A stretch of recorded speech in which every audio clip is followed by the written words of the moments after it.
Mesdames et messieurs, bonsoir. Merci de nous accueillir chez vous. Voici les titres du journal. Le président de la République donne le coup d'envoi pour l'évacuation des eaux de pluie à partir de la Muqata'a de Sabra.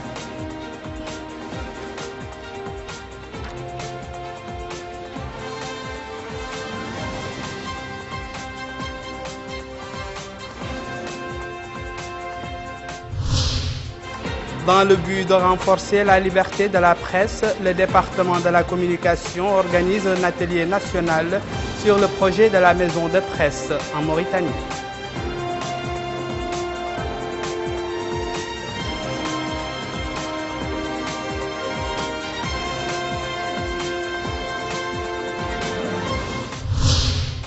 Prolongation de 4 jours de la campagne pour les législatives en Guinée après le report du scrutin d'hier. Bonsoir. Nous ouvrons ce journal par le courrier du président de la République. Mohamed Ould Abdelaziz a adressé un message de félicitations au gardien des lieux saints, Sa Majesté le roi Abdallah ben Abdelaziz El Saoud, roi du Royaume d'Arabie Saoudite, à l'occasion de la fête nationale de son pays. Dans ce message, le chef de l'État a réaffirmé son profond souci de redoubler d'efforts pour le développement et le renforcement continu des relations de fraternité et de coopération entre la Mauritanie et le Royaume d'Arabie Saoudite. Le président de la République a donné ce matin le coup d'envoi de la première expérience d'évacuation des eaux de pluie vers l'océan. La mise en œuvre de cette opération, que supervise le ministère de l'Hydraulique et de l'Assainissement et le génie militaire en collaboration avec la SNDE, vise l'évacuation de 11 000 mètres cubes d'eau de pluie par jour pour mettre fin aux peines des populations de Nouakchott qui ont souffert des répercussions des dernières précipitations. Plus de précisions avec Cherzine Lesson. D'intenses efforts et toute une logistique mise en branle pour alléger les souffrances des populations de la capitale durement touchées par les inondations enregistrées par les dernières pluies. Cette fois, c'est le président de la République en personne qui rehausse de sa présence à partir de la Muqata'a de Sabra le coup d'envoi d'une opération de drainage des eaux de pluie expérimentée pour la première fois. Objectif, évacuer les eaux de pluie et les déverser dans la mer et partant permettre l'accessibilité des foyers coupés depuis quelques jours du reste de la capitale. Le président de la République a écouté des explications sur la nature du projet et sa durée et a pu voir sa maquette ainsi que des différentes stations relais. La mise en œuvre de cette opération que supervise le ministère de l'Hydraulique et de l'Assainissement et le génie militaire en collaboration avec la SNDE vise l'évacuation de 11 000 mètres cubes d'eau de pluie par jour pour mettre fin aux souffrances des populations de Nouakchott qui ont souffert des dernières précipitations. Les superviseurs du projet espèrent que l'évacuation des eaux débute effectivement dans 5 jours. M. Mohamed Ould Abdelaziz a demandé davantage d'explications sur les mesures suivies garantissant la réussite du projet et donné ses instructions aux parties concernées pour accélérer sa réalisation en veillant à la qualité, s'interrogeant sur la nature de 4 pompes et des générateurs utilisés dans le projet et leur capacité à pomper les eaux de pluie. Il a exhorté les responsables de l'opération à accélérer l'exécution des travaux, soulignant que l'État n'épargnera aucun effort pour garantir la protection de la ville de Nouakchott contre les répercussions négatives des eaux de ruissellement. Le Premier ministre Dr Moulay Ould Mohamed Laqdaf a reçu cet après-midi en audience Athar Sultan Khan, chef de cabinet du bureau exécutif du haut-commissaire aux réfugiés de l'ONU. La rencontre s'est déroulée en présence du directeur de cabinet du Premier ministre Alioune Ould Issa, du chef de l'unité pour l'Afrique du Nord Mazin Abou Chanab et de Madame Anne Maïman, représentante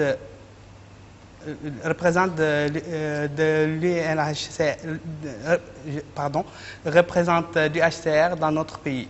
À l'issue de cette rencontre, Athar Sultan Khan a fait la déclaration suivante. Nous l'écoutons. J'ai remercié le Premier ministre pour tout ce que Mauritanie a fait pour les réfugiés. Depuis des années, j'ai donné lui un message au commissaire Antonio Guterres pour donner le message de solidarité et support en Mauritanie. Mauritanie est laissée la frontière ouverte. Il y a des réfugiés maliens qui trouvent au Bas-Sucanu, mais ce n'est pas la première fois. Déjà, 17 ans passés, la Mauritanie a accueilli beaucoup de réfugiés maliens. J'ai remercié le Premier ministre pour toutes les coopérations qu'il a recevoir par le pays. Et deuxièmement, j'ai parlé de bout de mon mission qui est lié dans le contexte de la réfugié du Sahara occidental. Je suis ici, j'ai fait un tour de la région, j'étais en Algérie, j'étais dans le camp de réfugiés Tindouf et j'étais également au Maroc et maintenant en Mauritanie, quand Mauritanie aussi joue un rôle très important pour les réfugiés du Sahara occidental.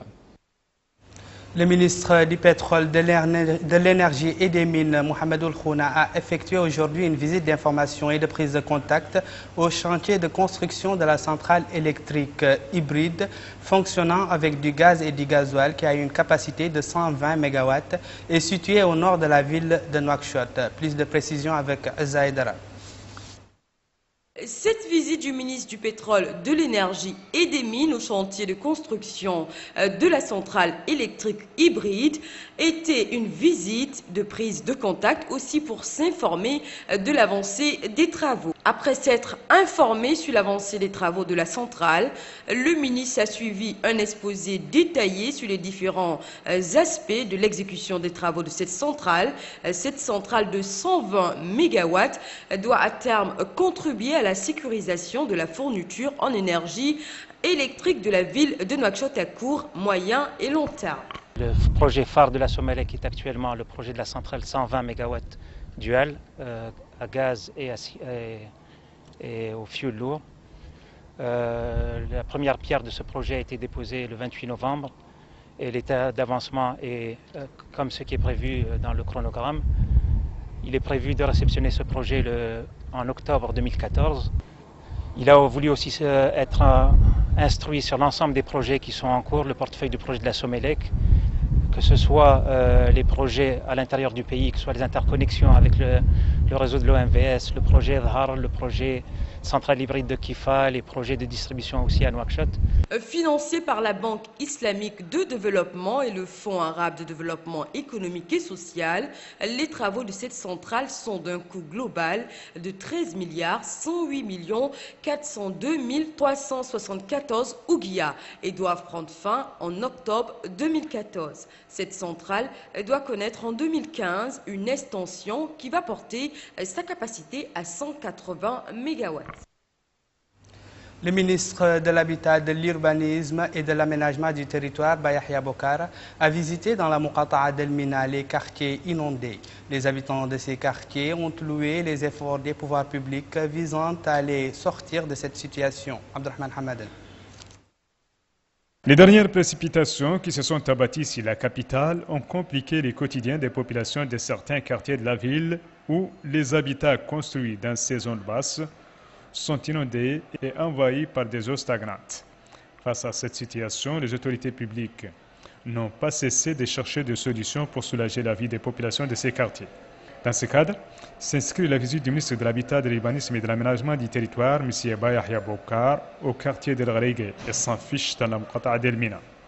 Le ministre qui a constaté de près les dégâts causés par les pluies et les difficultés que vivent les citoyens a pris contact avec ces derniers et discuté avec eux sur les meilleures solutions pour mettre fin à leurs souffrances.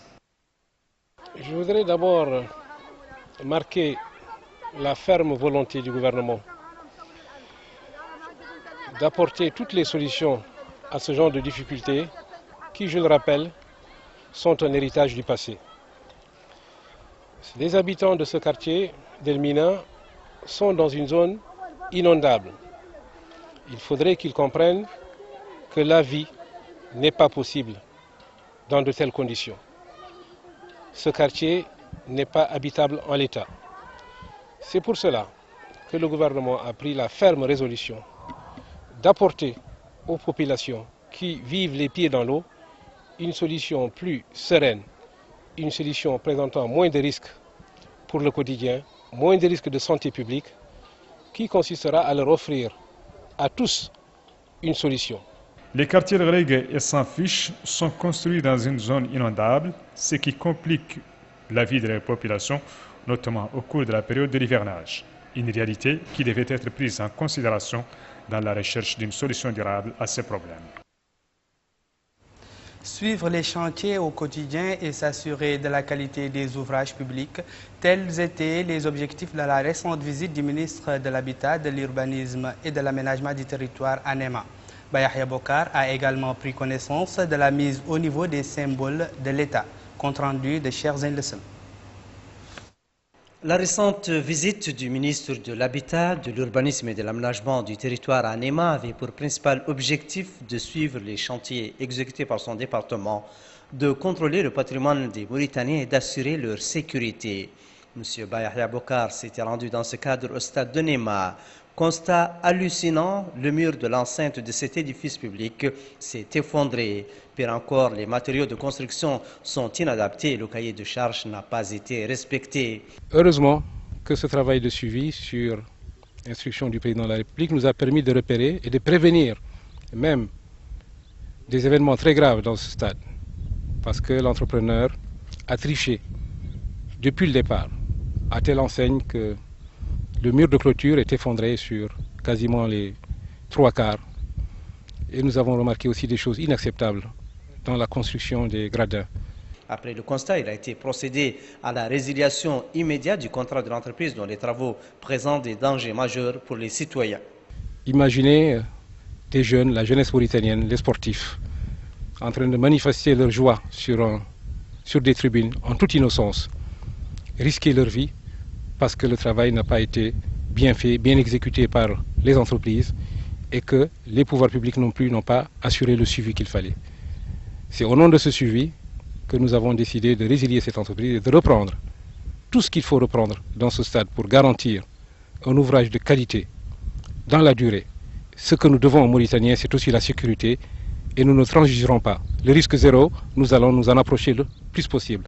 Autre chantier visité par le ministre de l'Habitat, de l'Urbanisme et de l'Aménagement du territoire dans la capitale du Hol Sharqi, l'école de santé de Néma.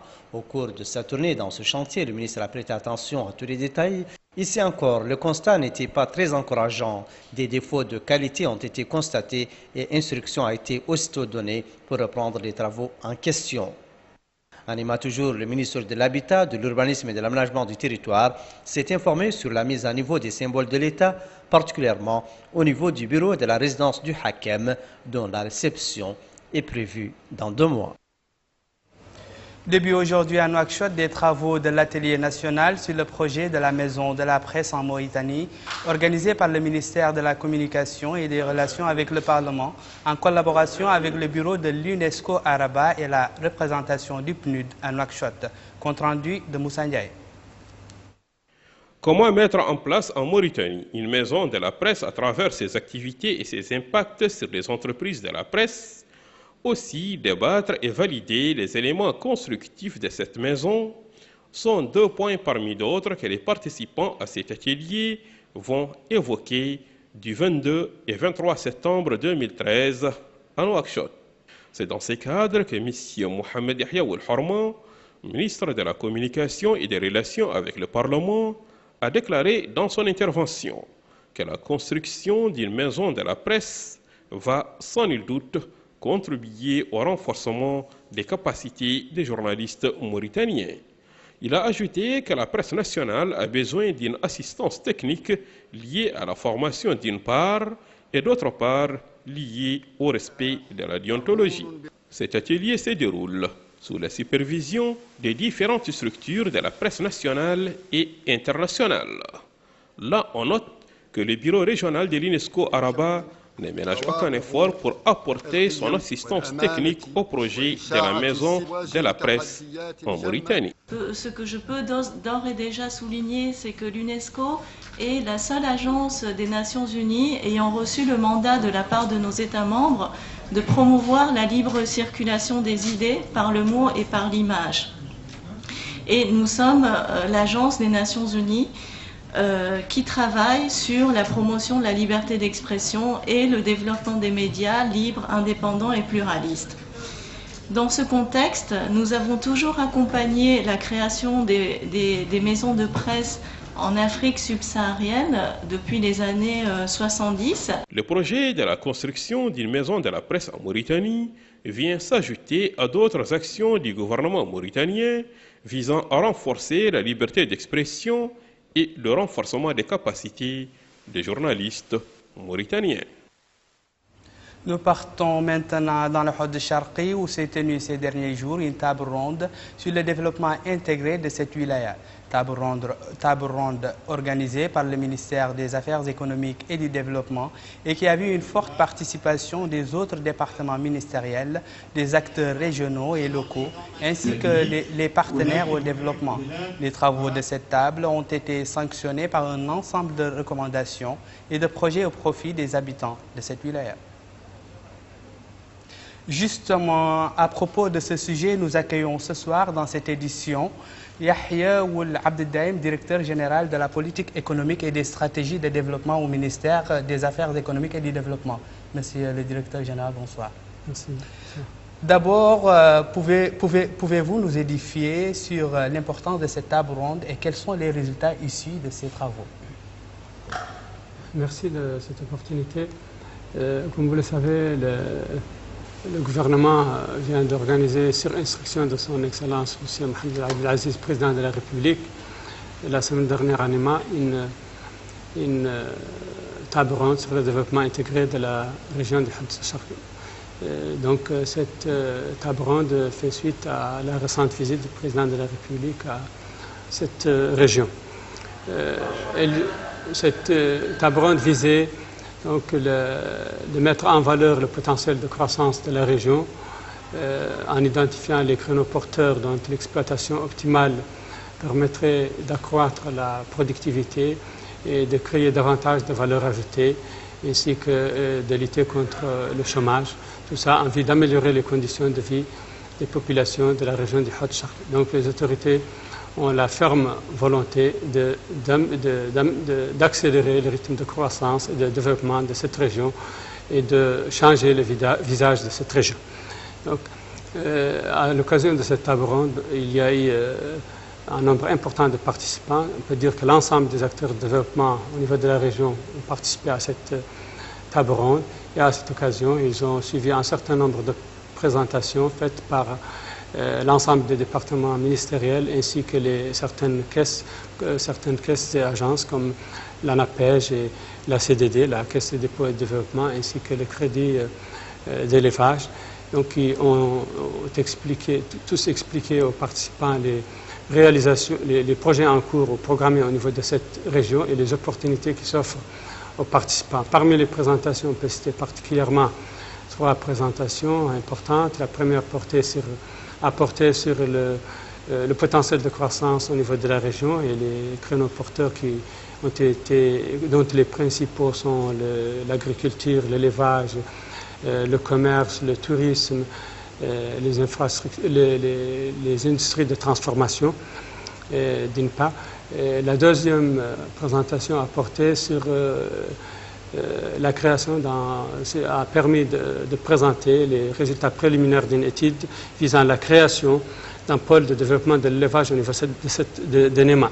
Ce pôle permettra le moment venu donc, de développer tout ce qui touche à l'élevage, à la production animale au niveau du sud-est mauritanien. Donc il couvrira les 2 régions, les deux Hod et la Saba. Et c'est un projet ambitieux qui permettra donc d'améliorer substantiellement les conditions de vie des populations au niveau de cette zone-là. Une troisième et dernière importante présentation a concerné la mise en place d'une usine de lait au niveau de Néma, donc, dont les travaux sont actuellement en cours. Et c'est un projet qui va permettre une valorisation réelle de ce sous-secteur au niveau de la région. Les participants à cette table ronde se sont d'abord félicités des grands chantiers actuellement en cours, dont on peut citer le projet d'approvisionnement en eau potable des populations de la région à partir de la nappe de Dhar, projet tant attendu par les populations de la région. On peut également citer les projets routiers en cours au niveau de la région, ainsi que ceux qui sont programmés prochainement. Donc ces populations donc, sont félicitées de ces projets donc, et ont exprimé leur remerciement aux autorités pour l'organisation de cette table ronde au niveau du Hadj Sharqi, car elle dénote de l'intérêt que porte le gouvernement au développement de cette région. Concernant les résultats de la table ronde, donc, elle a permis d'identifier les principaux besoins de la région, qu'il s'agisse de l'eau potable, de la santé, de l'éducation, du désenclavement, des différentes infrastructures, etc. Et ces besoins identifiés donc, feront l'objet prochainement d'un plan d'action visant le développement intégré de la région. Et le gouvernement envisage d'allouer plus de 150 milliards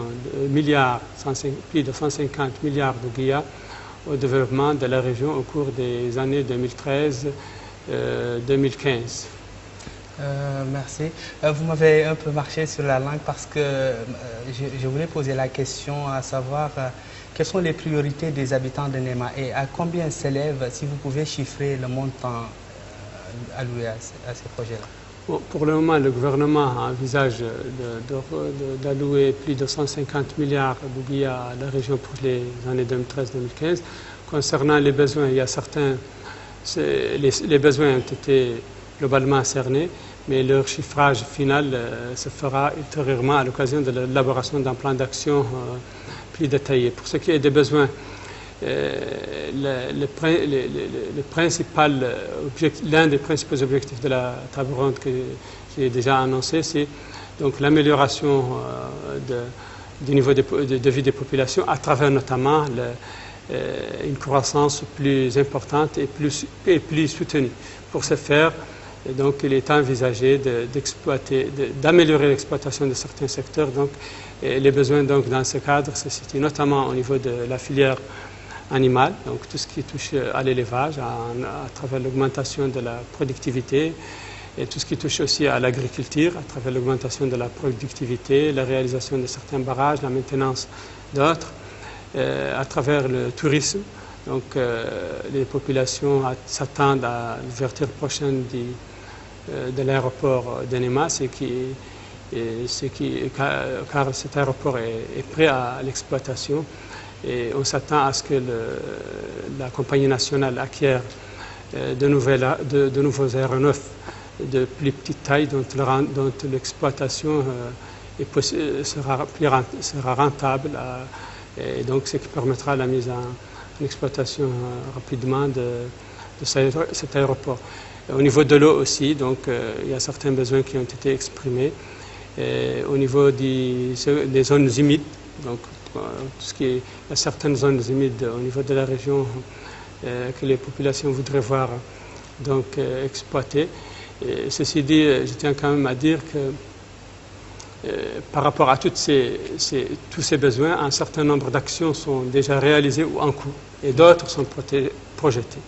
Et dans ce cadre-là, j'ai cité les réseaux routiers, j'ai cité l'exploitation de la nappe de Har, on peut citer l'usine de lait, l'étude sur le pôle de développement de l'élevage qui vise notamment donc, de développer toute cette filière et de permettre à terme l'exportation de la viande rouge à certains pays voisins comme l'Algérie et éventuellement la Tunisie.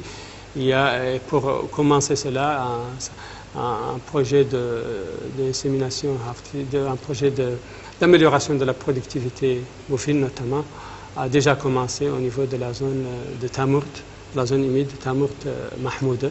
Donc, pour ne citer que cela. Merci le directeur général. Je rappelle que vous êtes le directeur général de la politique économique et des stratégies de développement au ministère des Affaires économiques et du développement. Si vous avez un dernier mot à dire à nos... Donc je peux confirmer aux populations donc, du Hadj Sharqi que le gouvernement a la ferme volonté de changer radicalement le visage du Hadj Sharqi et car cette région est bien peuplée, elle a un poids démographique important, elle a été malheureusement plus ou moins omise au cours des dernières décennies Et pour changer ces visages-là, d'importants investissements seront orientés vers cette région et les doléances exprimées à l'occasion de cette table ronde seront donc sanctionnées par l'élaboration d'un plan d'action pour le développement intégré de la région qui sera mis en œuvre prochainement. Merci d'avoir accepté notre invitation. Actualité des partis politiques à présent, un groupe de cadres et d'habitants des localités d'Ajouer et de Hsey Jeddah ont fait part de leur adhésion au parti LUIM démocratique et social. Les nouveaux adhérents ont souligné que leur choix pour le parti LUIM est intervenu à l'issue d'une réflexion approfondie et d'une analyse sereine de la scène politique nationale et après avoir pris connaissance des objectifs et du programme du parti LUIM, exprimant leur attachement à cette formation politique qui œuvre sans cesse à la consolidation de l'unité nationale. La manifestation était une occasion au cours de laquelle les représentants des groupes ralliés et les cadres de l'UIM ont réaffirmé la nécessité de coordonner les efforts pour une forte participation du parti aux prochaines élections législatives et municipales.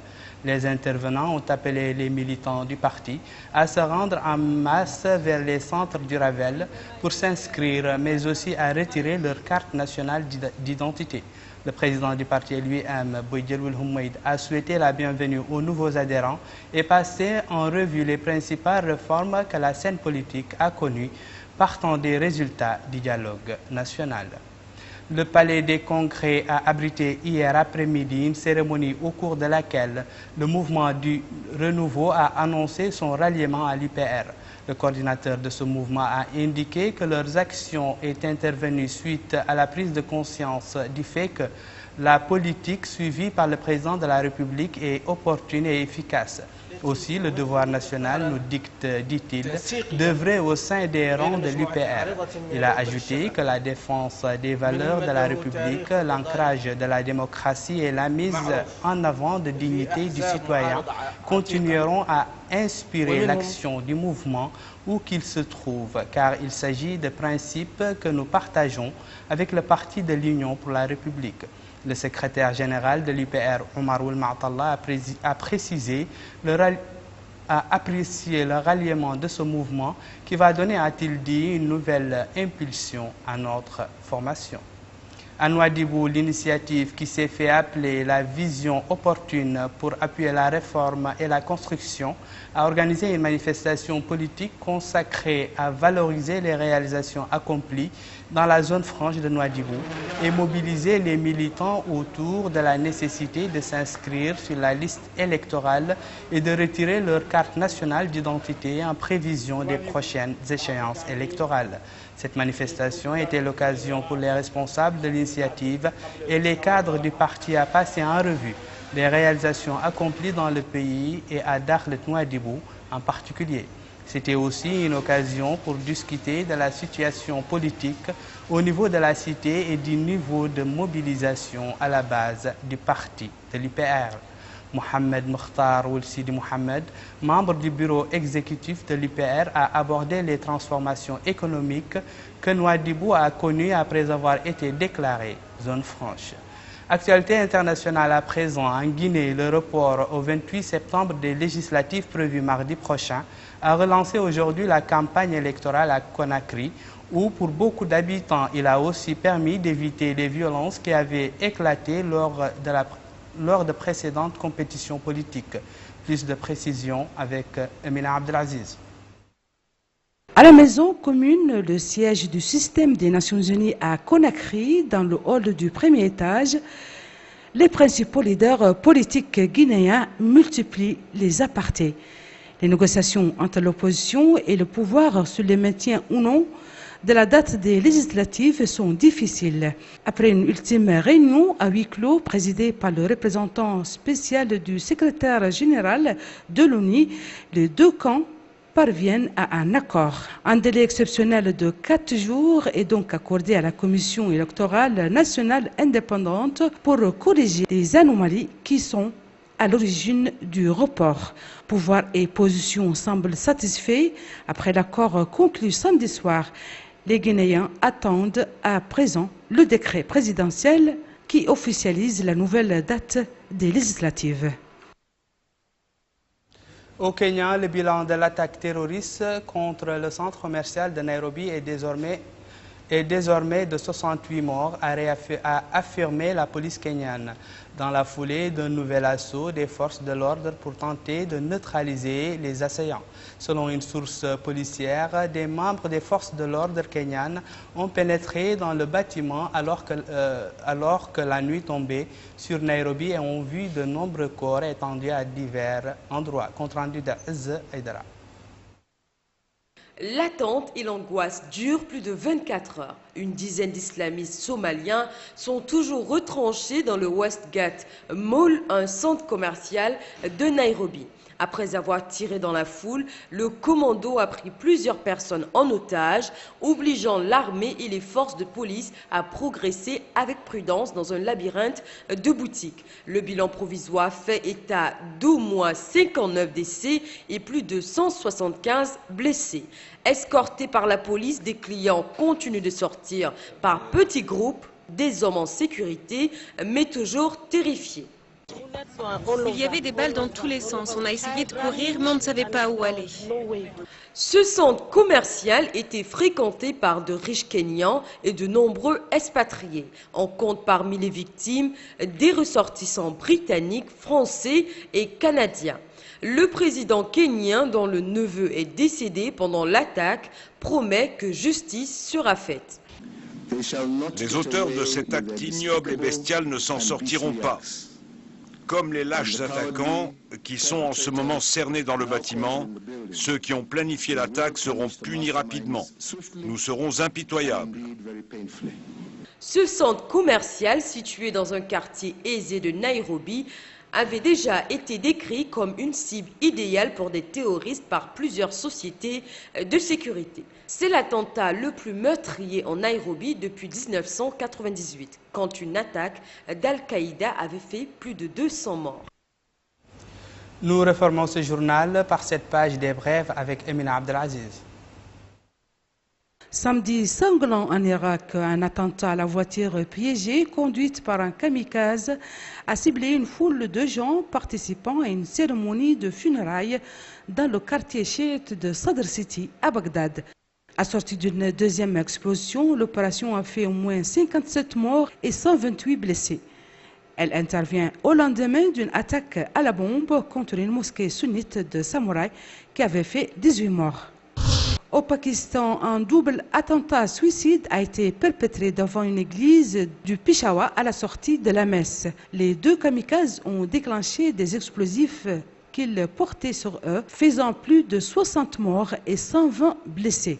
Cette attaque la plus meurtrière jamais menée contre la minorité chrétienne du pays n'a pas été revendiquée, mais la région du Nord-Ouest est un bastion de groupuscules islamistes dont les talibans pakistanais, auteur d'innombrables actions similaires qui a fait 6 000 morts depuis 2007.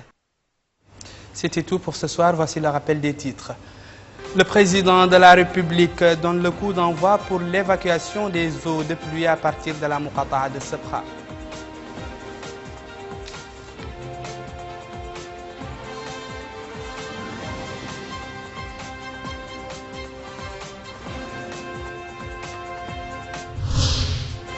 Dans le but de renforcer la liberté de la presse, le département de la communication organise un atelier national sur le projet de la maison de la presse en Mauritanie.